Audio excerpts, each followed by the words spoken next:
If you've been subject to the 3 or 10-year bar because of unlawful presence, do you still need to spend that 3 or 10-year period outside the United States? I'm Erick Widman. I'm an immigration lawyer. And finally, we have some great news from USCIS and the court system in regards to the 3 and 10-year bar issue.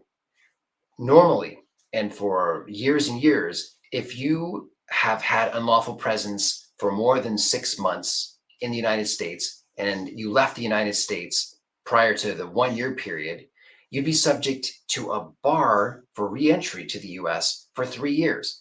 And if you had more than a year of unlawful presence in the US, unlawful presence being overstaying a visa or being here without any kind of immigration status, you, after a year, would be subject to a 10-year bar.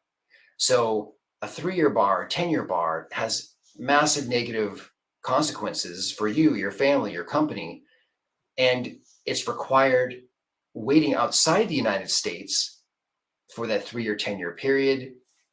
Sometimes you have to apply for a waiver, and it has been a massive negative impact on immigrants' ability to live and contribute in the United States.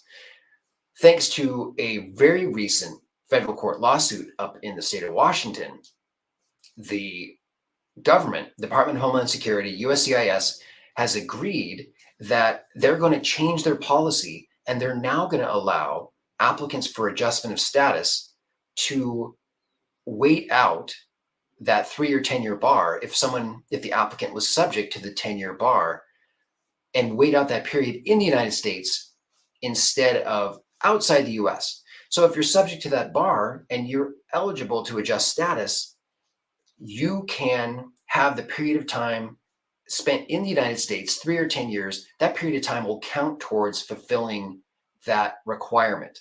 So this is a wonderful development, and it's going to benefit lots of immigrants who, in our view, have been over penalized for overstaying their visa, even just a period of 6 months.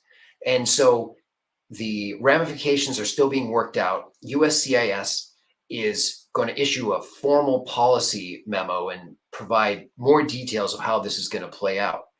But in the meantime, contact a good law firm, look into ways that you could benefit from this. And we're going to provide more information as we write it up and as we do videos on this to make sure that we can help lots of people who can now move forward with a green card application and adjust status without having to do a 601 waiver or go outside the United States.